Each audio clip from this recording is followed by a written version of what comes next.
하나님께서 계시지 않은 곳은 한 군데도 없습니다. 어디든지 우리가 머무르는 모든 곳에, 이 우주 공간 모든 곳에 하나님의 임재가 계십니다. 그렇지만 성경을 읽어보면 주의 백성들이 모여서 간절하게 은혜를 갈망하고 부르짖는 곳에 성령의 역사하시는 증거들이 많이 나타났습니다. 사도행전에 보면 모여서 기도할 때 다락방에 성령님 임하신 거 우리 지난번에 생각했고요. 또 베드로와 요한이 산헤드린 공회에 끌려가셔서 고초를 겪으시고 나오신 이후에 다시 또 모여서 열심히 기도하니까 그 모인 곳이 진동했다고 표현할 만큼 성령께서 그 자리에 역사하셨습니다. 여러분, 예수 그리스도께서는 어제나 오늘이나 영원토록 동일하신 줄로 믿습니다. 우리는 자꾸 그럼에도 불구하고 하나님의 능력을 스스로 제한할 때가 많이 있습니다. 그건 다 옛날에 그런 거야 이렇게 생각하면서 오늘은 마치 하나님께서 안 계신 것처럼, 하나님께서 우리 중에 역사하시지 않는 것처럼 이렇게 생각하고 마치 아버지 없는 고와 같이 한없이 연약한 모습으로 비틀거릴 때가 얼마나 많은지 모릅니다. 그러나 여러분, 위대한 우리 선배들은 다 하나님의 능력을 힘입어 승리하였습니다. 그 원리를 우리도 배우게 되기를 원하는 것입니다. 하나님께서 우리를 붙들어 주시고 역사해 주실 줄 믿습니다. 그동안 하나님께서 우리에게 은혜를 주시려고 해도 우리가 마음의 빗장을 지르고 문을 열지 않아서 그 은혜를 받지 못했다면 이런 특별한 기도회를 통해서 하나님 앞에 우리 마음 문을 여는 것입니다. 얼마나 교만했었는지 그 교만을 깨뜨리고 하나님 앞에 무릎을 꿇고 오늘 우리 속에 역사하시는 성령님의 역사를 갈망하는 것입니다. 여러분, 우리가 기도하는 것 외에는 사는 길이 없는 줄로 믿습니다. 한국교회에 아무 희망이 없어요. 잘 아시지 않습니까? 그래서 이제 우리가 기도해야 되겠다. 이게 무슨 대단한 일을 하려는 게 아니라 마치 물에 빠진 사람이 사람 살려 하듯이 하나님 앞에 우리의 모든 걸 다 들여서 호소하고 부르짖고 그러는 것입니다. 여러분, 그런 마음으로 우리가 금요 기도회를 모이고 이제 앞으로 기도하려고 하는데 모든 영락의 성도들이 마음을 모아주시기를 바랍니다. 둑이 무너지는 것은 갑자기 통째로 그 뚝이 무너지는 게 아니라 어느 한 군데 쫄쫄쫄쫄 물이 새기 시작하면 결국은 제방 전체가 무너져 가는 게 아니겠어요? 누수가 있으면 안 되니까 모든 성도들이 단단히 영적인 스크럼을 짜고 기도의 어깨동무를 하고 함께 무릎을 꿇고 악령의 권세를 깨트리고 사탄의 화전을 소멸하면서 하나님의 은혜를 향해 나가야 될 줄로 믿습니다. 그런 마음으로 오늘 저녁에도 모인 것입니다. 이 밤에 나올 수 있는 건강을 주신 하나님께 감사드리고 여러분 한 분 한 분을 주님의 이름으로 축복합니다. 저는 이제 우리가 이 기도회 그리고 또 앞으로 120일 동안 기도의 제물을 올려드리는 동안에 영락의 모든 성도들이 하나님의 실존을 다 각기 자기 차원에서 맞춤 은혜를 통해 체험하게 되기를 원하고, 나 하나님의 은혜를 경험했어요, 하나님께서 저의 기도를 들어주셨어요, 이런 간증자들이 막 쏟아져 나오게 되기를 원하고 각 부서가 그렇게 되기를 간절히 원합니다. 여러분, 그래서 지난번에 말씀드렸죠. 어떤 모임을 가지면 회의는 짧게 하고 기도를 먼저 하자, 그런 말씀 드린 거 생각나서요. 그래서 엊그저께 우리 당회 모일 때 6가지 제목으로 기도회 하고 나서 당회 했습니다. 기도 먼저 하고 그 다음에 회의하자 이렇게 했는데 여러분들도 각 부서에서 그렇게 해주시면 감사하겠습니다. 어떤 모임을 모이든지 먼저 기도하고 하나님 의지하고 그리고 그 다음에 어떤 일을 감당한다면 하나님께서 지혜와 능력 주셔서 안 될 일도 되게 해주시고 우리 중에 역사하실 줄로 믿습니다. 마음에 감동을 받고 은혜를 받으면 옛날 같으면 입이 10cm 나왔던 사람이 다시 5cm 들어갑니다. 그래가지고 기쁨으로 다 하게 되는 것이, 우리 교회에 그런 영적 바람이 불게 되기를 간절히 소망합니다. 여러분, 오늘 우리는 에스겔서 2장 1절로 4절까지 말씀을 읽었습니다. 인물 에스겔에 관해서 다 아시지 않습니까? 그분은 남한국 유다의 백성이었습니다. 그런데 남한국 유다는 느부갓네살 왕이 통치하던 바벨론에게 멸망당합니다. 그런데 한꺼번에 다 멸망한 건 아닙니다. 느부갓네살은 3차에 걸쳐서 유다를 침략을 했고 1차와 2차 침략 때는 약탈을 하고 쓸만한 사람들을 잡아갔습니다. 그리고 세 번째 침략, 이게 마지막 침략인데 주전 586년에 세 번째 침략 때 예루살렘 성을 다 함락시키고 성전을 다 무너뜨리고 시드기야 왕을 끌어와서 두 눈을 뽑고 쇠사슬로 결박하고 왕자들을 다 왕이 보는 앞에서 죽이고 그리고 예루살렘이 완전히 거름더미처럼 초토화됐습니다. 여러분, 무서운 얘기입니다. 하나님의 백성입니다. 이방신을 섬기던 백성이 아니라 성전을 짓고 여호와 하나님 앞에 아침 저녁으로 제사를 드리고 제사장이 있고 율법을 가르치던 나라인데 완전히 망해가지고 비참하게 무너지고 말았습니다. 우리가 그저 주여 주여 하고 있다고 하나님의 은혜를 저절로 받을 것이라고 생각하면 안 되고 다 살아있는 성도가 돼야 됩니다. 예수님을 우리가 믿으려면 제대로 믿어야 될 줄로 믿습니다. 그냥 뭐 교회 이름 석자 올렸다고 다 되는 게 아니라 정말 내 안에 하나님의 임재를 체험하는 살아있는 믿음을 우리 영락 성도들이 가지게 되기를 원하는 것입니다. 자, 이래가지고 비극적인 남한국 유다의 멸망 이야기를 성경에서 발견하는데 이 에스겔은 두 번째 침략이 있을 때 포로로 잡혀가신 분이십니다. 두 번째 침략이 있을 때 그때가 주전 597년쯤 되는데요, 여호야긴이라는 왕이 있을 때입니다. 여호야긴 왕이 즉위한 지 석 달 만에 바벨론 군대에 의해서 강제로 왕위에서 끌려 내려오고 그리고 시드기야가 왕이 됐는데 이 사람이 남한국 유다의 마지막 왕이 된 거죠. 그는 3차 침략 때 아까 말씀드린 것처럼 왕자들이 죽는 걸 다 보고 자기 두 눈이 뽑힌 채로 끌려갔다고 그랬습니다. 어쨌든 이 에스겔은 2차 침략 때 여호야긴 왕과 함께 생판 알지도 못하는 나라 바벨론 땅까지 포로로 끌려가셨어요. 그리고는 이제 다섯 번째 해를 맞이합니다. 포로로 끌려가서 다섯 번째 해가 됐을 때 그의 나이가 30살쯤 되었습니다. 그때 그는 하나님의 선지자로 부름을 받게 되는 것을 우리가 에스겔서 1장 1절에서 볼 수 있는데, 여러분 1장 1절 말씀으로 옮겨가셔서 우리 같이 확인을 해보겠습니다. 1절 다 같이 읽으실까요? 30째 해 넷째 날 초하 닷새에 내가 그발 강가 사로잡힌 자 중에 있을 때에 하늘이 열리며 하나님의 모습이 내게 보이니. 네, 거기 30째 해라고 그랬죠. 이게 에스겔이 30세쯤 됐을 때다, 그런 뜻이고, 그가 지금 어디 있습니까? 그발 강가, 포로로 잡혀서 끌려간 사로잡힌 사람들 중에 역시 끌려간 사람 중에 하나로 그도 거기 있는 거죠. 그러니까 붙들려간 포로들이 그발 강가 근처에 모여 살았던 것 같죠. 이건 강이라기보다 운하로 알려져 있는데 어쨌든 물이 흐르는 그 근처에 유다에서 끌려간 포로들이 참 슬픔 가운데 비참한 가운데 살고 있는 것이죠. 그런데 그때가 한 5년쯤 지난 다음이에요. 2절 말씀을 보시면 여호야긴 왕이 사로잡힌 지 5년 그달 초 닷새라 그랬으니까 여호야긴 왕과 에스겔이 같이 끌려갔다고 그랬잖아요.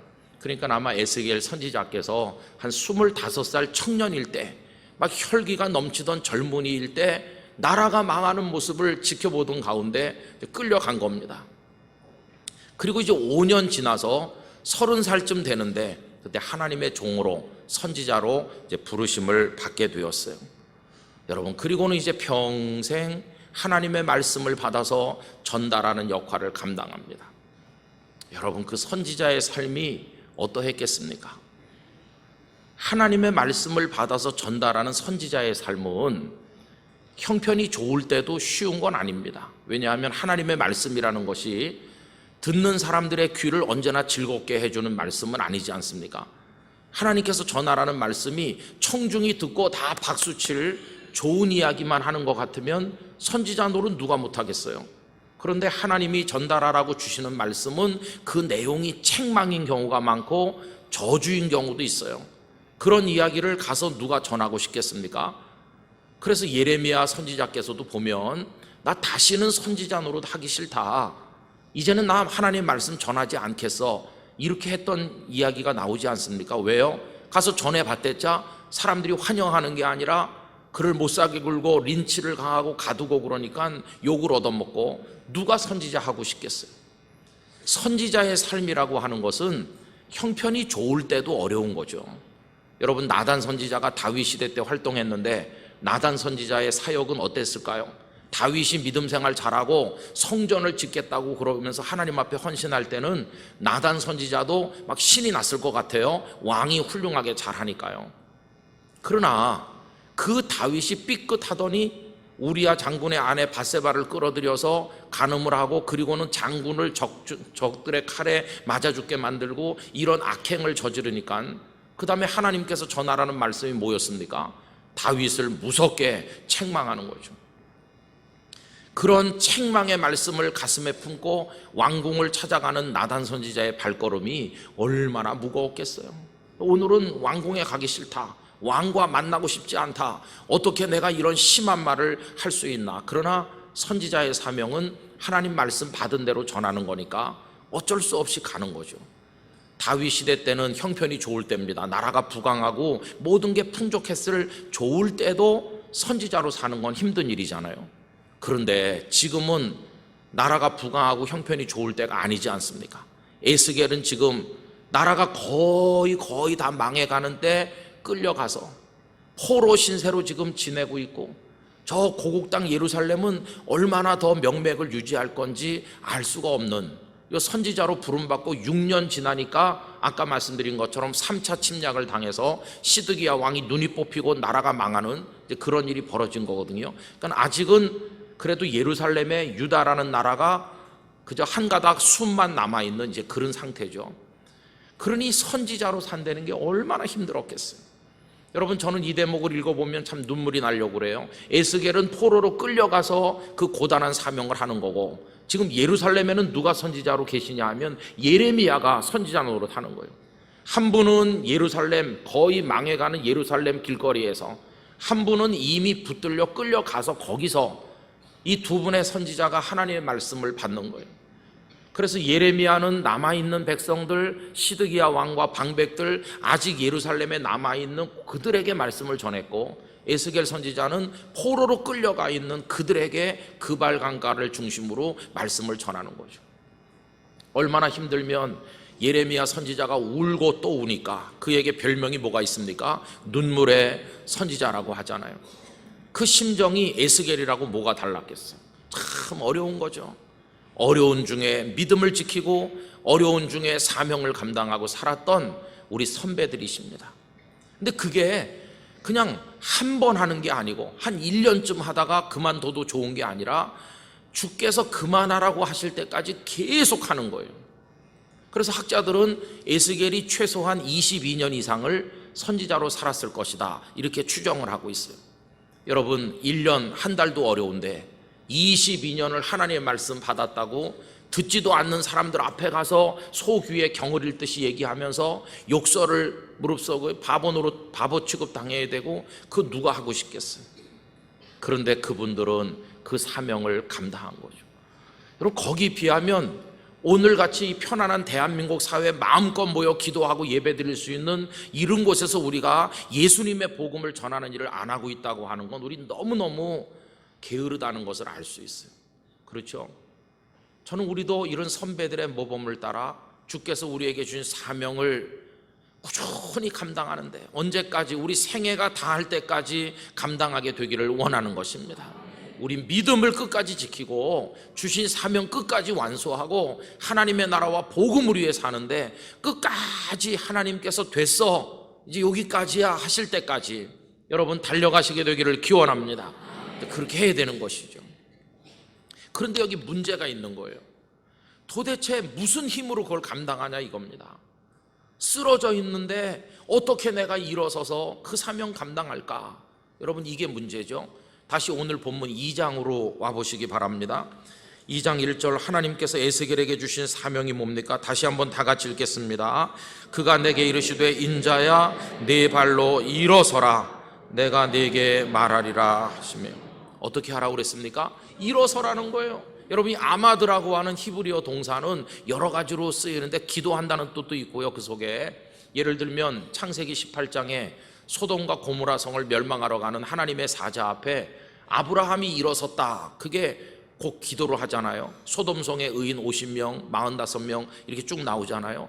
그때 그 아마드는 기도하는 모습을 드러내는 말씀이에요. 근데 여기서 이제 일어선다는 것은 사명을 감당한다는 뜻도 있습니다. 예를 들면 그 요셉이 총리가 돼가지고 바로왕 앞에 섰다, 이때 섰다는 말이 나오죠. 그럼 바로왕을 섬긴다는 거예요.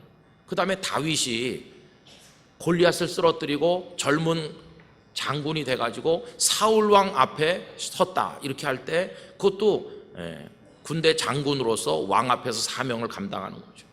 여기 지금 하나님께서 에스겔에게 일어서라 하는 것은 너는 나의 사람으로 내가 너에게 맡겨준 사명을 감당해라, 그런 뜻이죠.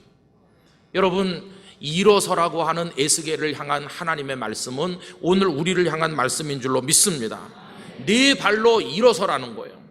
지금 쓰러져 있는데 벌떡 일어서야 되는 거죠. 하나님 알겠습니다. 저에게 주어진 사명, 믿음의 길을 지켜나가겠습니다.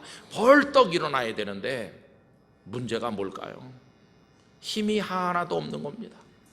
너무 지치고 너무 피곤해서 어떻게 좀 손으로 짚고라도 일어서야 되는데 일어설 기운이 없어요. 다리가 후들후들 떨리고 일어날 기운이 없다면 어떻게 우리가 일어서면 좋겠어요? 그렇게 힘이 하나도 없는 사람이 어떻게 평생 하나님의 사람으로 믿음의 싸움의 승리자가 될 수 있겠습니까? 여러분, 이게 문제 아니겠어요? 그런데 그 다음 절을 읽어보면 눈물겹도록 감격스러운 말씀이 나오고 있는 거예요. 2절을 다 같이 읽겠습니다. 그가 내게 말씀하실 때에 그 영이 내게 임하사 나를 일으켜 내 발로 세우시기로 내가 그 말씀하시는 자의 소리를 들으니. 할렐루야. 여러분, 빨간 색연필이든 노란 색연필이든 있으시면 그 2절에다가 줄을 쫙 치시기 바랍니다.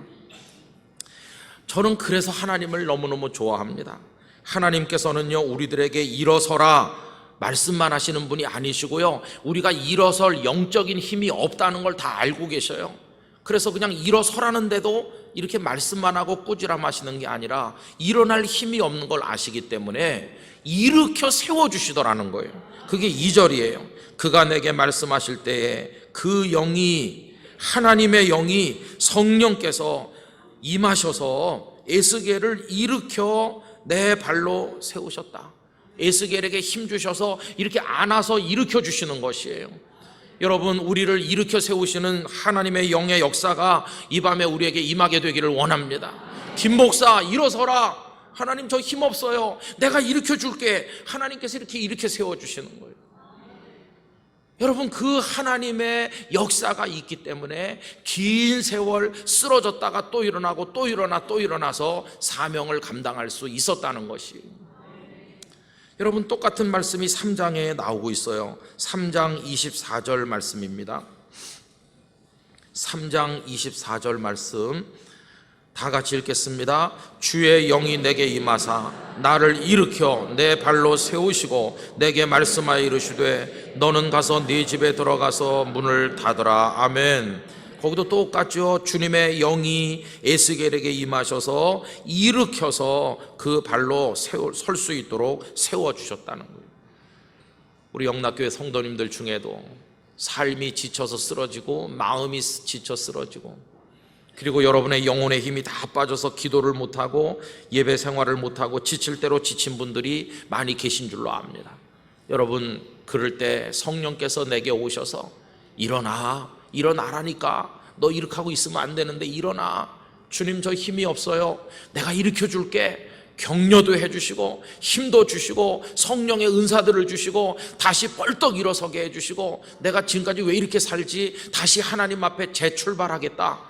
여러분, 그런 영적 능력을 우리가 체험하게 되기를 원하는 것입니다. 우리 영락교회도 다 일어서야 되는 거죠. 영락교회요, 일어서라 이렇게 말씀하시는데 우리가 일어날 힘이 없다면 하나님께서 우리를 일으켜 주시기를 원하는 것입니다. 그래서 하나님은 지금도 어루만져 주시고 일으켜 세워주시는 좋으신 하나님이세요. 여러분, 에스겔만 그랬을까요? 다니엘도 마찬가지입니다. 다니엘서를 한번 펴보십시오. 다니엘서 10장입니다. 10장 1250면 다니엘서 10장 10절 11절까지 저 이 말씀 너무너무 좋아하는 말씀인데요. 다니엘 10장 10절 11절 다 펴셨으면 다 같이 읽어보겠습니다. 한 손이 있어 나를 어루만지시기로 내가 떨었더니 그가 내 무릎과 손바닥이 땅에 닿게 일으키시고 내게 이르시되 그 은총을 받은 사람 다니엘아, 내가 네게 이런 말을 깨닫고 일어서라. 내가 네게 보내심을 받았느니라 하더라. 그가 내게 이 말을 한 후에 내가 떨며 일어서니. 할렐루야. 거기 하나님의 손이 나타났어요. 하나님의 손이 나타나서 그 바로 앞에 9절 끝에 보면 뭐라고 돼 있어요? 내가 얼굴을 땅에 대고 깊이 잠들었느니라. 얼굴을 땅에 대고 엎드렸으니까 완전히 누워있는 거예요. 완전히 누워있는데 하나님의 손이 나타나서 어루만져 주신다. 여러분, 여기 어루만져 주신다는 이 단어가 얼마나 따뜻하게 다가옵니까? 후려치는 손길이 아니고 잡아채는 게 아니고요, 이렇게 쓰다듬고 어루만지시는 거예요. 사랑이 담뿍 담긴 주님의 손이 어루만지시는 거예요. 저는 너무 많이 어루만지셔서 반질반질해졌어요.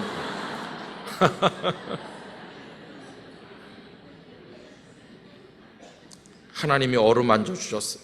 그래가지고 내가 떨었더니 그가 내 무릎과 손바닥이 땅에 닿게 일으키신다. 이게 무슨 말이겠어요? 완전히 누워있던 사람이 일어나려면 무릎을 꿇고 손으로 땅바닥을 디디고 이제 이렇게 일어서잖아요. 그래서 다니엘이 일어나셨어요. 그래서 그 11절 끝에 내가 떨며 일어서니, 하나님을 체험하니까 떨림이 오는데 하여튼 일어났어요. 근데 무슨 힘으로 일어났습니까? 어루만져 주시는 주님의 힘을 통해 일어나는 것이.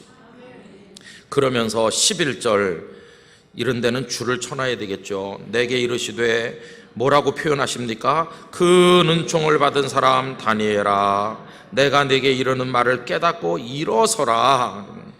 여러분, 이걸 이렇게 바꿔봅시다. 그 은총을 받은 사람 영락교회 아무개야, 내가 내게 이르는 말을, 나의 말을 깨닫고 너 이렇게 누워있지 말고 사명을 위해 벌떡 일어서라. 이렇게 우리들에게 말씀하시는 줄로 믿습니다. 그래서요, 이 선지서에 나오는 말씀들을 쭉 읽어보면 하나님께서는 불러서 선지자 노릇해라 이렇게 하시고는 모른 척 하시는 분이 아니시고, 일어서 이렇게 하고 못 일어나니까 이렇게 세우기도 하시고 어루만져 주기도 하시는 좋으신 하나님이세요. 여러분, 저도 목사로 살면서 지칠 때도 많고 낭망할 때도 많죠. 안 될 때도 많은 거예요. 부산에 목회할 때도 이게 교인이 계속 부흥하는 게 아니에요. 어떤 해는 하나도 교회가 부흥이 안 되고 이상하게 성도들끼리 갈등이 많아지고 아무것도 아닌 사소한 거 가지고 중직자들이 싸우고 그런 거 보면 막 속에서 불이 나요. 한마디 하고 싶지만 그럼 너도 싸우는 거밖에 안 된다. 그럼 가만히 왜 저러지? 저 장로님 훌륭하신 분이 왜 저러시지? 아니 저 권사님이 왜 저럴까? 우리도 많이 싸웠거든요. 전투력이 다 뛰어나니까 싸우는 거예요. IMF 때 예배당 질 때는요 보통 전투력이 아니에요. 여러분, 그때 저는 어떻게 처신했을까요? 우리 부목사님 전도사님들은 알지만 저도 만만치 않습니다. 저도요 문짝 하나 잡아먹은 사람이에요. 저도 분노와 혈기에 사로잡혀서 당회하다 말고 문짝을 제가 걷어찼거든요. 뭐 이런 장로님들이 다 있냐고 한마디 하면서 팍 치고 일어나서 문짝을 걷어차고 집으로 갔거든요. 그랬더니 새 문짝인데 다음 주일날 헌당 예배 드릴 거니까, 저 입당 예배 드릴 거니까 막 다른 새 문짝이 제가 얼마나 세게 찼는지 가운데가 구멍이 나면서 제 다리가 바깥으로 나갔어요. 아무것도 모르는 새파랗게 젊은 목사가 분노의 노예가 된 거죠. 그래서 문짝 새로 달고 입당 예배 했습니다. 제가 그런 목사입니다. 여러분 조심하시기 바랍니다. 뭘 모르고 혈기만 있는 거예요. 혈기. 그렇게 했어요. 그럼 어떤 데 낙심되잖아요. 문짝에 구멍 내고 새 문짝 안 달면 안 되게 이만한 구멍을 내고 문을 부순 목사가 무슨 기도가 나오겠습니까? 그 다음 주에 설교가 되겠습니까? 밑바닥까지 떨어진 거죠. 영적으로는 더 내려갈 수 없는 바닥까지. 하나님 앞에 너무너무 비참한 거예요. 이러려고 목사 됐나 그런 생각도 들고. 그렇지 않잖아요. 그 다음 주일날 입당 예배 드려야 되는데 어떻게 그럴 수가 있습니까? 축제를 해야 되는데 교회는 그냥 완전히 초상집같이. 그런 일도 있었어요. 그럼 할 수 있는 게 뭐가 있습니까? 누구한테 무슨 하소연을 하면 되겠습니까? 누가 와서 돈 주면 다시 회복되겠습니까? 아무 필요가 없는 거예요. 돈도 필요 없고 그때는 아무것도 필요 없어. 그냥 하나님 앞에서 엉엉 우는 거죠. 그냥 여기서 목회를 관둬야 되는 건지 이 교회를 떠나야 되는 건지, 그러고도 내가 무슨 목사라고 설교를 할까 그런 생각, 부끄러움도 있고요. 막 견딜 수 없는, 그렇게 나가 떨어진 거죠. 그런데 다시 일어설 수 있는 것은 어떤 장로님이 와서 말을 잘해줘서가 아니에요. 저를 위로해 주시는 분은 주님뿐이셨어요. 주님. 저는 그때 아무것도 모르는 새파란 목사고요. 저보다 연세가 한 30살은 많으신 제 아버님이나 큰아버님 같은 그런 장로님들을 오히려 제가 위로해야 되는 참 어려운 상황인데 어떻게 그걸 감당할 수 있을까? 결국 이렇게 세우시는 분은 주님이시더라고요. 김 목사 일어나라. 왜 이렇게 하고 있는 거야? 어떡하려고 이렇게 하고 있는 거야? 네가 이렇게 하고 있으면 어떡하겠어? 힘내야지. 그렇게 하면서 또 일으켜 주시는 거예요. 여러분, 그 상처가 치유는 됐지만 흉터는 남아있는 거죠. 그래서 아예 흉터 날 일을 우리 시작하지 맙시다. 걷어찬다든지 그런 일은 아예 하지 말아야 돼요. 말로도 하면 안 돼요. 말로도. 그냥 다 겸손과 사랑으로 이겨야 되는데요. 형편없는 목사니까 그런 거죠. 그래도 목회를 중단 안 하고 오늘까지 온 거는 수시로 일으켜주시는 주님의 은혜 때문이에요. 그런 걸 생각하면은 눈물이 많이 나요. 지금 그 생각을 더하면 설교를 못 하겠죠. 그래서 이제 여기서 끝내려고 그럽니다. 근데 하여튼 주님이 일으켜 세워주시는 거예요. 여러분 좋아하는 노래 You Raise Me Up이라고 하는 노래가 있죠. 그 한국말 가사가 이래요. 앞에만 읽어드리면, 내 영혼이 힘들고 지칠 때, 괴로움이 밀려와 나의 마음을 무겁게 할 때 나는 여기에서 고요히 당신을 기다립니다. 당신이 내 옆에 와 앉을 때까지 당신이 나를 일으켜 주시기에 나는 산에 우뚝 서 있을 수도 있고, 당신이 나를 일으켜 주시기에 나는 폭풍의 바다도 건널 수 있습니다. 여러분, 레블란이라고 하는 노르웨이 작곡가가 만든 노래인데요, 이 노래는 사실 그렇게 썩 우리가 좋아해서 될 노래인지 잘 모르겠어요. 왜냐하면 이게 복음송가나 찬양곡이 아니거든요. 이 사람이 뉴 에이지 작곡가거든요. 어떻게 보면 기독교인들이 부르지 말아야 될 노래이기도 한데, 나중에 이게 어떤 경로를 통해 우리 교회에서 불렀는지 잘 모르지만, 근데 여기 이게 가사와 곡이 만들어질 때 그 아일랜드 민요를 상당히 따가지고 이제 한 건데요, 거기 유, 당신이 나를 이렇게 세워줍니다 그럴 때 유가 누군지 여기선 불분명해요. 뉴 에이지 쪽 사람들이 말하는 유가 누구겠어요? 그래서 여러분, 이 노래를 그저 그런 배경을 모르고 이제 많이 부르는데요, 저는 이 노래를 이제는 우리 것화할 필요가 있다고 생각해요. 그 대신 우리는 여기서 나를 일으켜 세우시는 유가 막연한 누구인 것이 아니라 전능하신 우리 아버지 하나님이셔야 되는 거죠. 하나님이 나를 일으켜 세워주시면 내가 일어날 수 있을 줄 믿습니다. 다니엘을 어루만지시고 에스겔을 일으키신 하나님, 저를 일으켜 세워주시옵소서. 근데 그거 오늘 말씀해 보니까 주의 영이 계속 나오잖아요. 성령께서 일으켜 세우시는 거예요. 그 일으켜 세우시는 모습이 사도행전 2장에서는 다락방에 불같이 바람같이 임하신 거죠. 그때 베드로를 비롯한 예수님의 제자들은 예수님을 부인도 했었고 도망도 쳤은 그런 전력도 있고, 예수님 승천하셔서 자기들만 남은 굉장히 초조하고 불안한 가운데 있었는데, 성령께서 다락방에 오순절날 강하게 임하심으로 그들에게 힘을 주신 것이에요. 베드로도 일어났고 요한도 일어났고 다 일어났습니다. 광장으로 나가서 순례자들에게 말씀을 증거했습니다. 서슬이 시퍼런 사내들인 공회 앞에 서서 이 베드로와 요한이 얼마나 담대합니까? 우리가 하나님 앞에서 너희들의 말을 듣는 것이 옳은지, 하나님 말씀을 듣는 게 옳은지 생각해보라. 그 사내들인 공회 회원들이 그 두 사람이 학문이 없는, 그냥 너무나 보잘것없는 사람인 줄로 생각했다가 깜짝 놀라잖아요. 그들의 권위가 뭡니까? 하나님이 붙들어 세우시는 권능인 것이. 여러분, 우리도 오늘날 그 권능을 힘입어야 될 줄로 믿습니다. 자, 그러면 이렇게 세워주시는 시점이 언젠가, 그게 중요합니다. 여기 지금 2장 1절을 읽었는데 1장에 보면 놀라운 얘기가 나와 있어요. 1장 1절을 다시 한번 보실까요? 1장 1절 30째 해 넷째 달 초 닷새에 내가 그발 강가에 사로잡힌 자 중에 있을 때에, 그 다음을 여러분 다 같이 읽어봅시다. 하늘이 열리며 하나님의 모습이 내게 보이니. 여러분, 이거 보통 얘기가 아닙니다. 그발 강가에 쪼그리고 앉아서 포로 신세된 자신을 탓하면서 주저앉아 있는데 그를 부르시는데요, 하늘이 쫙 열린다는 거예요. 이게 얼마나 놀라운 영적 표현입니까? 여러분, 이 밤에도 하늘을 열어주시기를 원하는 것입니다. 하나님, 나의 마음 위에 하나님의 하늘을 열어주세요. 그 하늘을 열어주세요. 그리고 하나님의 모습이 보였대요. 여러분, 사람이 하나님을 뵈면 죽는다고 하잖아요. 그런데 하나님의 모습이 보이는 거예요. 이 에스겔이 경험한 영적 체험은 거의 전무후무한 것입니다. 모세가 하나님을 배웠다고 하는데 이 에스겔에게 지금, 그래서 어떻게 표현되어 있느냐, 1장을 다 읽을 수는 없고요, 26절로 내려가 보시기 바랍니다. 26절에서 28절 마지막 절까지 다 같이 읽겠습니다.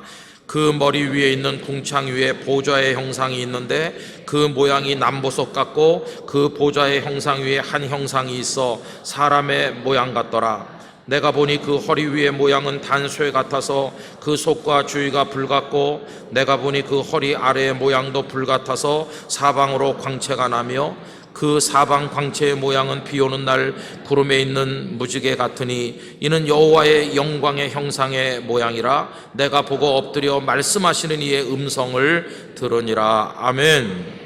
거기 맨 끝절에 보니까 막 빛이 나고 화려한 하나님의 보좌를 보게 됐는데, 이는 여호와의 영광의 형상의 모양이라. 인간의 눈으로 하나님의 영광을 본 거예요. 하나님의 영광을. 여러분, 이런 체험을 우리 중에 누가 해봤습니까? 우리같이 미천한 사람이 나 하나님의 영광을 봤다, 하나님을 만났다, 내 눈으로 봤다, 그렇게 말할 사람이 누가 있겠어요? 엄청난 축복의 경험을 한 것이죠. 그러면 이런 영적 경험을 한번 하고 나면 평생 은혜가 없어도 충분히 견딜 수 있을 것 같잖아요. 드라마틱한 경험을 한 번만 하면 그 다음에 다른 은혜가 없어도 될 것 같잖아요. 근데 그게 아닌 것이에요. 1장에서 어마어마한 영적 체험을 했는데도 2장에 오니까 또 무슨 은혜가 필요했습니까? 일으켜 세워주시는 은혜가 또 필요하고, 아까 3장에 가보니까 또 필요한 거예요. 여러분, 무슨 얘기냐 하면, 은혜는 내가 전에 엄청난 은혜를 받은 적이 있어, 이거 한 번으로 평생 버티는 게 아니라 또 다른 은혜가 또 다른 은혜가 또 다른 은혜가 날마다 공급하시는 은혜가 있어야 된다는 것이에요. 그래서 은혜 위에 은혜가 쌓이고 쌓이고 쌓이는 것이에요. 그 은혜의 지층을 이렇게 잘라서 보면 저 맨 밑에 예수님을 처음 믿을 때 받았던 가슴 떨리던 은혜가 있고, 그 위에 집사가 될 때, 그 위에 무슨 가정에 어려운 일이 있을 때 기도했던 그런 체험들이 쫙 쌓여가지고 오늘 현재 2019년 1월 11일을 우리가 맞이한 것이라면, 여러분, 그 위에 오늘 밤에 부어주시는 전에 경험하지 못했던 새로운 은혜가 한층 한꺼풀 더 쌓이게 되시기를 축원합니다. 그리고 은혜 위에 은혜가 쌓이는 것이죠. 그래서 은혜는요, 전에 받은 거 가지고 계속 활용할 수 없어요. 날마다 우리를 채워주시는 하나님의 새로운 은혜가 필요한 것이에요. 그런 은혜를 날마다 지속적으로 공급받는 비결이 뭘까요? 기도하는 것입니다. 계속 기도하는 것입니다. 그때마다 하나님 다시 일으켜 주시고 다시 어루만져 주시고 새 힘을 주시는 거죠. 근데 그 기도가 중단되면요, 다 식어버려요.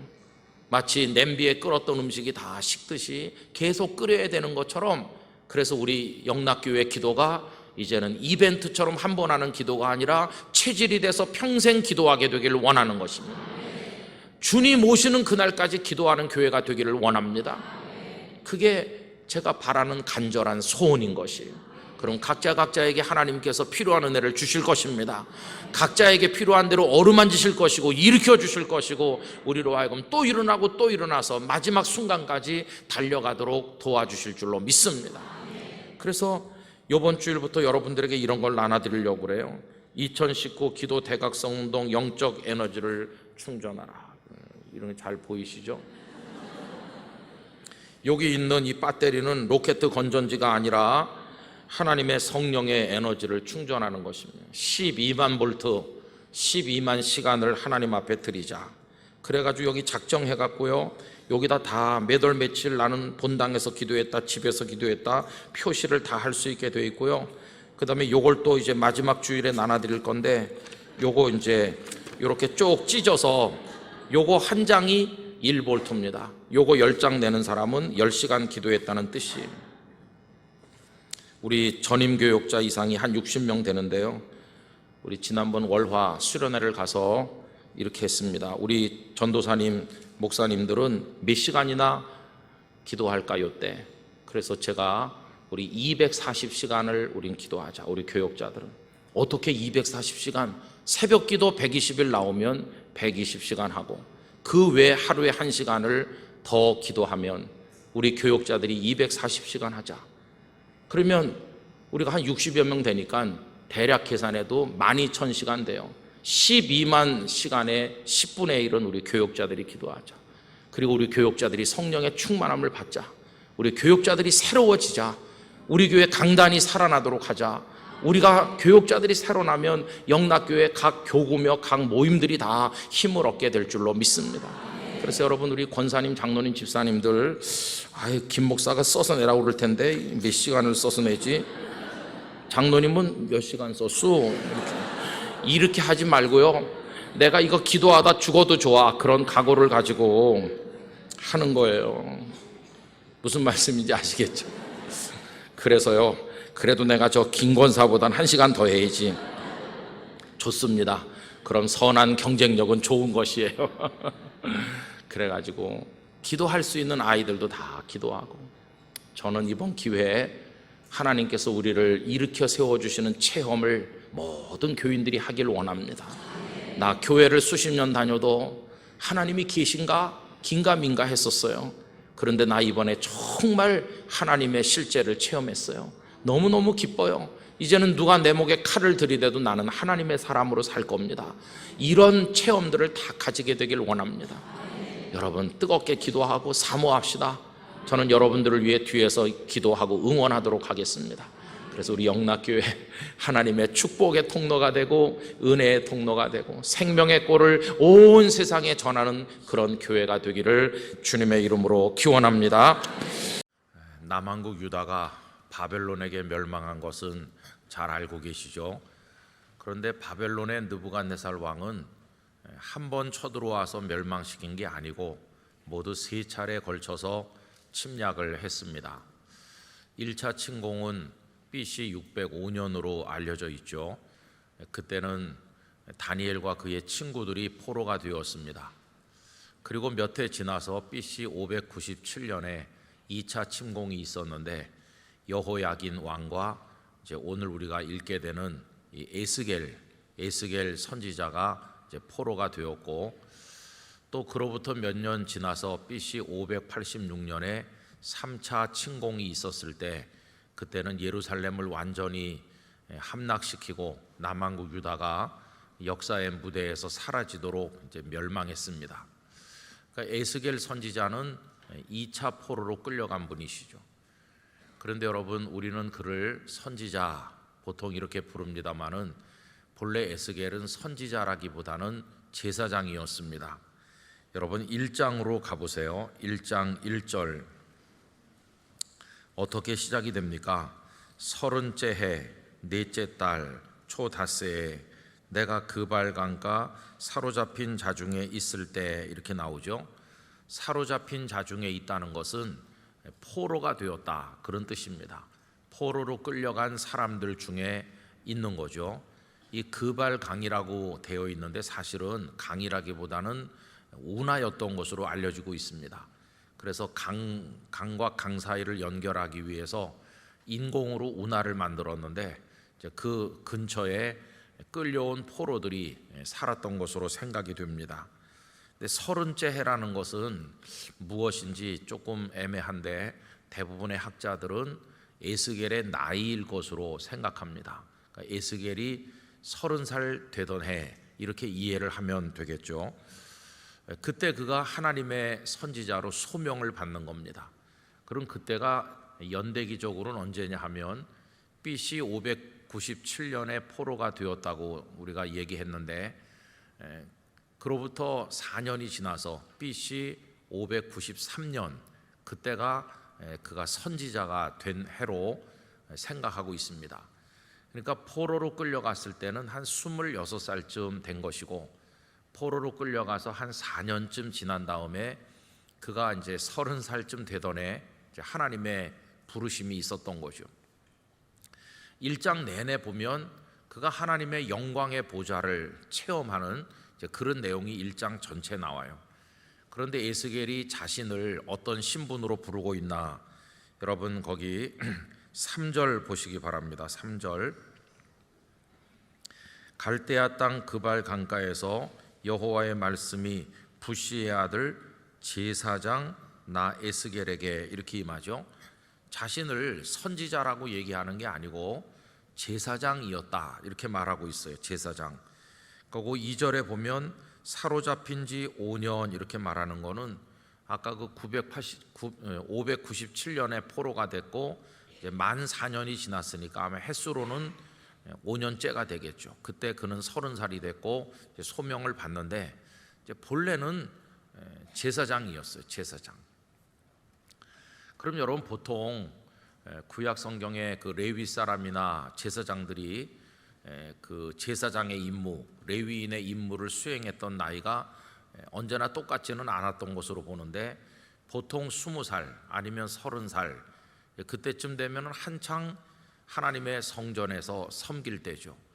그러니까 남한국 유다가 멸망되지 않았더라면 이 에스겔은 제사장으로서 하나님을 섬기고 있었을 사람이죠. 그런데 지금은 포로로 끌려온 거예요. 제사장은 성전에서 섬기는 사람이죠. 그런데 성전이 없는 곳으로 끌려왔어요.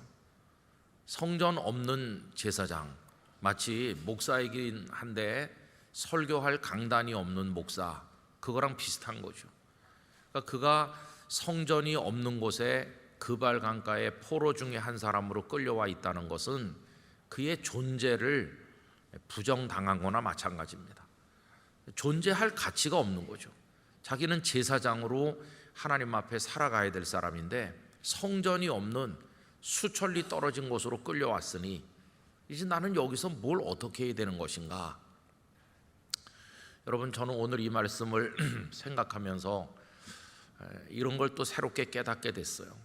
제사장의 길이 봉쇄됐지만 하나님은 그를 선지자로 사용하셨다. 그가 제사를 드리지는 못했지만 하나님의 말씀을 전달하는 말씀의 종으로 하나님께서 그를 사용하셨다. 참 이게 놀랍더라고요. 여러분 우리는 우리의 길을 어떤 방향으로 정하고 있지만 그 길이 막힌다고 좌절하지 않기를 원합니다. 하나님은 전혀 우리가 기대하지 않았던 새로운 길을 여시고 우리를 새롭게 사용하여 주신다고 믿습니다. 그래서 우리는 그를 제사장 에스겔이라고 부르지 않고 언제나 선지자, 에스겔 선지자 이렇게 부르는 거죠. 어떤 의미로 그가 평범한 제사장으로 살았던 것보다 에스겔이라고 하는 한 사람의 존재가 성경 속에서 빛나고 있는데 선지자이기 때문에 더 빛났다. 그리고 그가 선지자가 된 것은 포로로 끌려갔기 때문이다. 만약에 남한국 유다가 무너지지 않았고 침략도 받지 않았고 그가 평범한 제사장이었다면 에스겔이라는 사람이 이 땅에 태어나서 사는 동안에 그렇게 빛나는 인생을 하나님 앞에 의미 있게 살지는 못했으리라. 이렇게 생각을 해보면 때로는 고난이 다가오고 위기를 만나지만 그 위기가 그의 인생을 무너지게 만드는 게 아니라 오히려 하나님 앞에 더 가치 있는 인생을 살아가도록 만들기도 한다는 걸 우리가 알게 되는 것이죠. 그래서 여러분, 하나의 길이 막힌다고 낙심하지 말고 하나님께서 열어주실 새로운 길을 기대하는 믿음을 가지고 하나님 앞에 살아가야만 될 것입니다. 어쨌든 그는 제사장이 아니라 이제 선지자가 됐어요. 자, 그런데 그가 선지자로 부름받는 그 상황을 가만히 보세요. 얼마나 낙심했겠어요.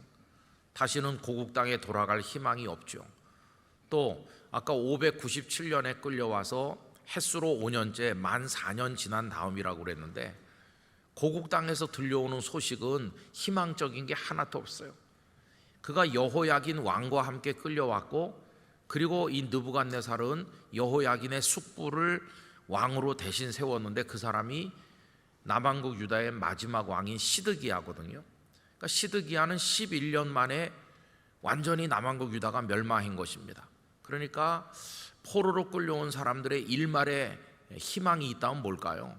비록 우리는 포로로 끌려와 있지만 저 예루살렘에 남아있는 사람들이라도 좀 잘해서 하나님을 잘 경외하고 시드기야 왕도 정치를 좀 잘하고 어떻게 해서든지 다시 나라가 좀 강건해져서 우리가 되돌아갈 희망이 있었으면, 이게 이 포로로 끌려온 사람들의 기대 아니겠어요? 그런데 고국 땅에서 들려오는 소식은 점점 암담하다는 소식이에요. 요만큼 한 조각 남아있는데 그나마도 점점 무너져 가고 있다는 소식이 계속 들려올 때 이 에스겔의 절망이라고 하는 거는 뭐 말할 수가 없었을 거예요. 그렇게 절망 가운데 빠져 있는데 어느 날 하나님께서 그를 이제 부르시는 겁니다. 여러분, 우리가 사명을 받는 것도요, 좀 내가 힘이 있고 그럴 때 사명을 받아야 이게 선뜻 응할 수 있는데, 힘이 다 빠져버렸는데 사명을 주시면 선뜻 응하기가 어렵거든요. 예를 들어서 교회에서 나를 어떤 직분자로 세운다고 합시다. 인간적으로 말하면 그래요. 성도들이 나보고 안수집사가 되라고 한다, 권사가 되라고 한다, 뭐 이렇게 할 때 내가 아주 건강하고 우리 집안도 평안하고 내가 하는 일도 다 잘 돼서, 그래, 이 정도 여건 같으면 내가 한번 충성해 볼 수 있을 것 같아, 시간 여유도 있고 나 건강도 있고 물질도 있고 나 할 수 있을 것 같아. 그럴 때 하나님께서 소명을 주신다고 그러면 힘이 나겠죠. 그런데 내가 굉장히 어려운 병을 진단받아서 정신이 하나도 없고 하던 사업도 좀 거둬들여야 될 정도로 어렵고 힘든데 사명을 주신다고 하면 선뜻 응할 수가 있겠어요? 아유, 나는 절대 지금 그거 할 상황이 아닙니다. 그럴 거 아니겠어요? 지금 에스겔이 최악의 상황에서 소명을 받는 겁니다. 어느 날 그가 그발강가에 있는데 하나님의 부르심이 그에게 임했는데요, 하늘이 열리는 거예요. 여러분 1장으로 가셔서 1장 1절 말씀 다 같이 읽어보겠습니다.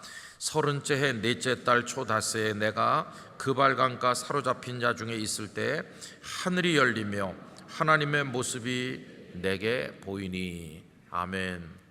저는 이 말씀을 참 좋아했어요. 왜냐하면 저에게도 하늘이 열리기를 바랬거든요. 그런 소원을 늘 가졌어요.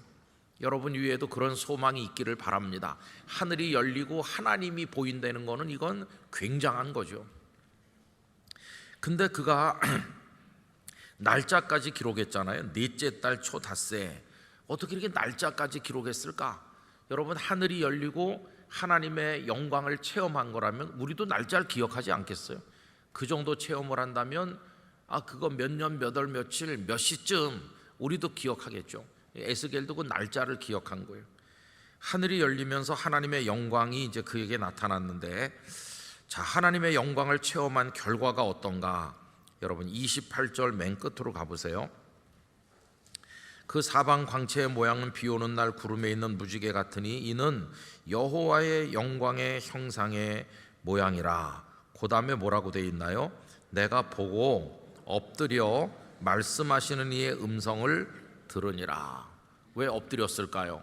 여러 가지로 말할 수 있죠. 첫째는 너무 놀라운 하나님의 영광을 목도하니까 그냥 그 앞에 자기도 모르게 바싹 엎드린 거예요. 그래서 엎드렸을 거예요.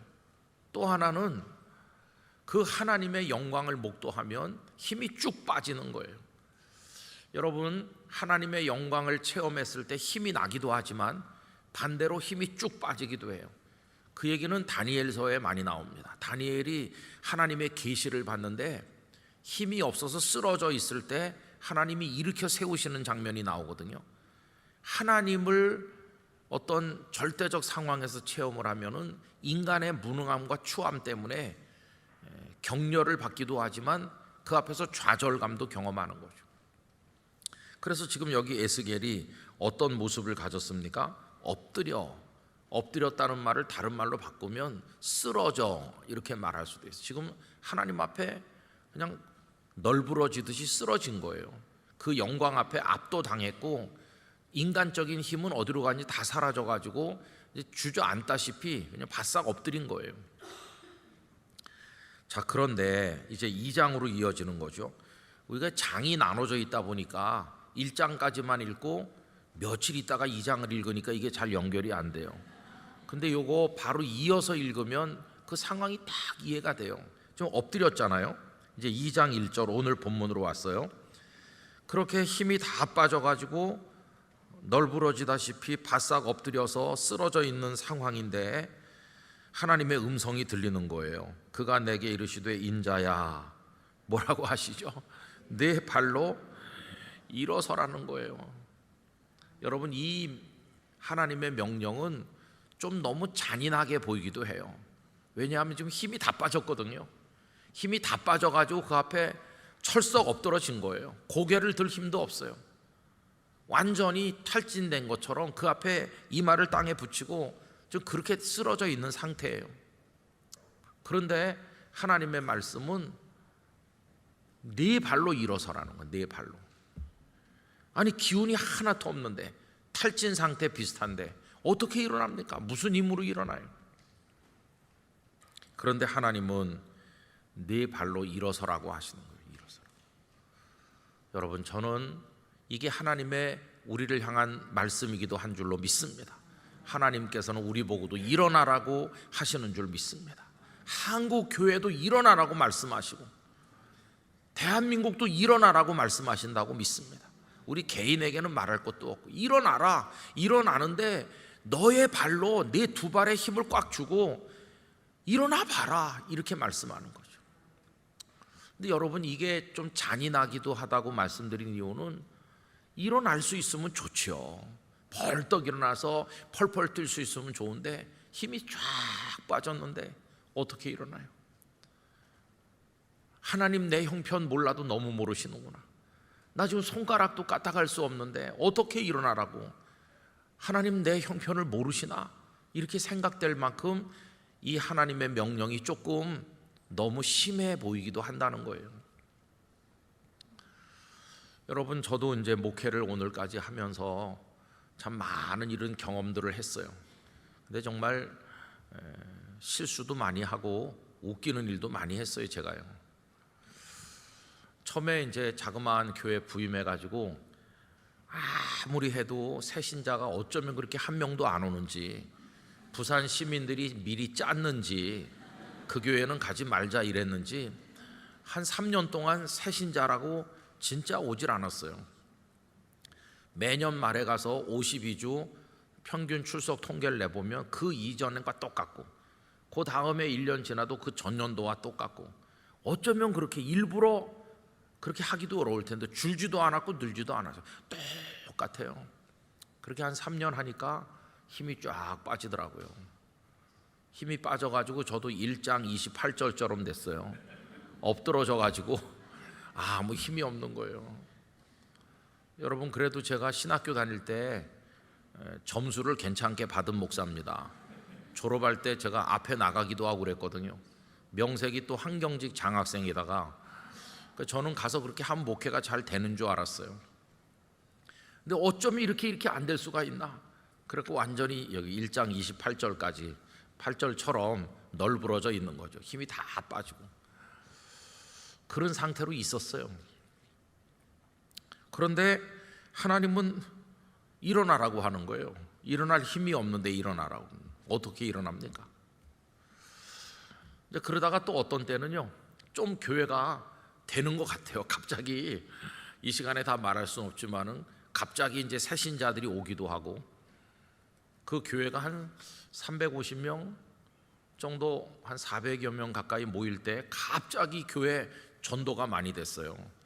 그래가지고 1년 동안에 등록한 사람이 출석 성도의 한 3.5배, 4배, 1200명씩 등록했어요. 출석이 300 몇십 명인 교회 새신자가 막 1000명이 넘게 계속 오니까, 와, 여러분 1000명이 매년 등록하면 한 주에 몇 명 오는 겁니까? 매주 20, 30명이 새로 오는 거, 매주. 야, 그때는 제가 뭐 되는 줄 알았어요. 그래가지고 이제 그땐 또 철이 없어가지고 뭐 될 줄 알고 여기 교회 벽 있잖아요, 강대상 뒷벽에다가 보험회사 같이 붙였어요. 뭐라고 붙였냐면 올 연말 출석 2,000명 이렇게 하고 또 큼지막하게 해가지고 벽에다 붙였어요. 붙이고는 모든 성도들이 주여 2,000명을 주시옵소서, 그렇게 또 했어요. 그랬더니 이제 한참 선배 목사님이 설교하러 왔다 가시면서, 아휴, 김 목사답지 않게 저게 뭐냐 도대체, 그러시는 거예요. 저는 그 말뜻도 잘 이해하지 못했어요. 왜 내가 열심히 하는데 왜 시비 것이나 이렇게 생각했어요. 근데 나중에 보니까, 아, 그게 진짜 쥐구멍이라도 있으면 들어가야 될 판이에요. 무슨 보험회사 영업 사원 같잖아요, 그죠? 2,000명 이렇게 해놓고 그냥 막 성도들을 독려해가지고 누가 몇 명 전도했는지 막 그래프 그려가지고 붙이고 그렇게 했어요. 근데 그게 다 인간적인 방법이에요. 인간적인 방법. 그렇게 해가지고 됐을까요? 아이고, 됐으면 제가 쥐구멍에 안 들어갈 텐데 그렇게 밤낮 했는데 안 되더라고요. 그게 얼마나 인간적으로 어리석은 건지. 그러면 또 그게 안 돼가지고 표를 뜯어낼 때, 안 됐구나 그러면서 그 표를 뜯어낼 때 제가 또 다시 1장 28절처럼 쭉 엎드리는 거예요. 힘이 다 빠져가지고. 여러분, 그렇게 힘이 다 빠졌을 때 그 사정을 누구한테 말하면 될까요? 집에 있는 그녀에게 내가 힘이 다 빠졌다 이러면, 전 집에 와서 그런 얘기 거의 안 했어요. 왜냐하면은 나 혼자 속상한 게 낫지 그 뭐 가족들까지 힘들게 그럴 필요가 없잖아요. 그래서 교회 별일 없냐 그러면 맨날 별일 없다고 그러지 별일 있다는 소리 거의 안 했어요. 그런 걸 누구한테 말합니까? 장로님들에게 그 말씀을 드리면 같이 걱정은 하겠지만은 뭐 그냥 같이 걱정하고 끝나는 거지 해결은 안 되는 거예요. 친구 목사님한테 얘기하면요 힘이 더 빠져. 왜냐하면 그 교회는 된다고 그러니까 힘이 더 빠져. 그래서 자존심 상해서 또 말을 안 하고, 그럼 이제 어떻게 할 수가 없는 거예요. 근데 여러분, 그러면 그렇게 널브러진 채로 끝까지 계속 그렇게 있었냐? 계속 엎드려 있다가 영락교회로 왔냐? 그건 아니에요. 다시 일어나기도 했어요. 일어나기도 했는데 어떻게 일어났을까요? 여러분, 그 얘기를 이제 오늘 말씀드리려고 하는 거예요. 아주 간단한 거예요. 여러분, 2절로 이제 가보는 겁니다. 2장 2절 다 같이 읽읍시다. 그가 내게 말씀하실 때에 그 영이 내게 임하사 나를 일으켜 내 발로 세우시기로. 할렐루야. 참 놀랍잖아요. 내 발로 일어서라 이렇게 하신 하나님은 못 일어난다는 걸 다 알고 계시는 거예요. 저 녀석 저 못 일어난다, 일어나라고 말해도 못 일어난다는 걸 하나님 다 알고 계신 거예요. 다 알고 계시기 때문에 어떻게 하셨죠? 하나님의 영이 임하셔서 일으켜 내 발로 세워주신 거예요. 일으켜서. 그러니까 우리 발로 일어선 것처럼 보이지만, 내 발로 일어난 것처럼, 내 힘으로 일어난 것처럼 보이지만 사실은 누가 일으켜 주셨나요? 하나님의 영이 이렇게 세워주신 거예요. 우리 어린애 넘어져 가지고 으앙 그러면서 울면 부모가 달려가서 안아서 일으키는 것처럼 여러분, 오늘 저녁에까지 우리가 이렇게 온 것은 무수한 경우에 하나님께서 우리를 일으켜 세우셨기 때문이에요. 하나님께서 이렇게 안아서 이렇게 세우고 일어나 일어나 그러면서 번쩍 들어서 우리를 세워주신 거예요. 그래서 제가 이제 오늘까지 목회를 하면서 뭐 별별 희한한 일도 많이 해봤고 실수도 많이 해봤고, 여러분, 김은성 목사가요 황당한 짓도 많이 했어요. 예배당 새로 짓고 1년 만에 교계 신문에다가 예배당을 매각합니다 이런 광고도 냈던 사람이에요. 새 예배당을 판다고. 제정신이 아니죠. 이제 그런 것도 했었고 뭐 별거 다 했어요. 그래서 영락교회에서는 그런 일은 안 하려고 노력하고 있습니다.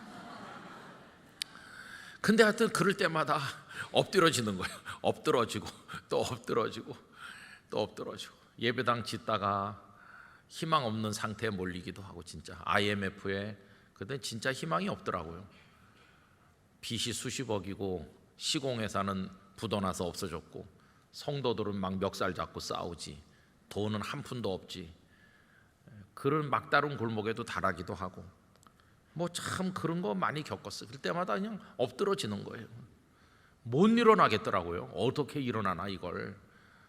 그런데 일어나게 해주시더라고요. 다른 게 아니었어요. 하나님의 영이 안아서 일으켜 주시는 거예요. 하나님의 영이. 여러분, 몇십 년 동안 이제 목사로 살면서 이런 실수 저런 실수, 이런 경험 저런 은혜 뭐 다양하게 이렇게 했는데 이제 갈수록 단순해지는 거예요. 요새 와서 제 마음속에 남는 거는 우리는 연약하다, 인간은 연약하다. 너무나도 뚜렷해요. 인간이 연약하다는 거. 우리를 도우실 분은 하나님 뿐이시다. 더 분명해지는 거예요. 앞으로 더 분명해질 거라고 믿습니다. 젊어서는 이것도 따져보고 저것도 따져보고 뭐 계산해보고 그랬지만 나이가 먹을수록 계산해볼 필요가 없는 거예요. 계산할 필요가 없이 하나님 뿐이신 줄 믿습니다. 그냥 그 결론으로 바로 가면 되는 거예요. 이것저것 기웃거릴 필요가 없어요. 영락교회가 사는 길, 하나님을 의지하는 방법밖에 없는 거예요. 이 어려운 와중에 대한민국 교회가 다시 일어나는 방법, 하나님의 영이 도와주시는 것 외에는 없다고 믿습니다. 하나님의 영이 도우셔야 되는 거죠. 내 가정에, 내 심령에 다가온 안타까운 많은 사정들이 있는데 이거 어떻게 해결하나? 여러분, 하나님의 영이 우리를 이렇게 세워주셔야 되는 거예요. 이 얘기가요 계속 반복됩니다. 3장으로 가보시겠어요? 3장 거기 23절, 3장 23절. 내가 일어나 들로 나가니, 거기서 또 뭘 봤죠? 여호와의 영광이 거기에 머물렀는데 내가 전에 그발 강가에서 보던 영광과 같은지라. 하나님의 영광을 보면 힘이 쭉 빠지기도 한다고 그랬죠. 그 다음에 뭐라고 그랬습니까? 내가 곧 엎드리니. 아까 1장 28절에서도 엎드려졌잖아요. 근데 여기도 또 엎드려진 거예요. 그랬더니 24절, 여기도 똑같죠. 2장 2절이 반복되는 거예요. 주의 영이 내게 임하사 나를 일으켜 내 발로 세우시고. 할렐루야. 저는 오늘 저녁에 기도하는 우리 영락교회 성도들에게 이 말씀이 이루어지기를 축원합니다. 주의 영이 임하셔서 성도님들을 일으켜서 여러분의 발로 서도록 힘주시기를 원합니다. 이게 우리의 기도 제목이에요. 성령님이시여, 이 밤에 저에게 오셔서 저를 일으켜 세워주세요. 저를 일으켜 세워주세요. 이걸 이제 기도하는 것이죠. 그래서 그 다음부터 계속 주의 영이 그를 이제 붙드시는 거예요. 예를 들면 3장 12절 때에 주의 영이 나를 들어 올리시는데, 이렇게 나오죠. 또 14절 주의 영이 나를 들어 올려 데리고 가시는데, 계속 이렇게 나와요. 결국 제사장이던 에스겔이 성전이 없는 곳에 와서 자기 존재 의미를 상실하고 완전히 주저앉아 있던 어느 날 하나님의 영광을 받지만 힘이 다 빠져버렸어요. 그래서 뭐 어떻게 해야 되나? 그런데 하나님은 일어나라고 하시는 거예요. 무슨 힘으로 일어나요? 근데 하나님께서 이렇게 세워주시는 거예요. 이렇게 세워주시죠. 그래서 여러분 여기 2장 1절과 2절 말씀, 오늘 여러분들에게 소개해드린 이 말씀은 제가 개인적으로 참 좋아하는 말씀이에요. 앞으로도 우리는 또 쓰러질 때가 있을 겁니다. 하나님은 계속 일어나라고 하십니다. 하나님 저 못 일어나요, 일어날 힘이 없어요. 그런 하나님은 또 우리를 일으켜 세워주실 줄로 믿습니다. 결국 이게 반복적으로 이루어지는 것이죠. 반복적으로. 쓰러지는 것은 부끄러운 게 아니에요.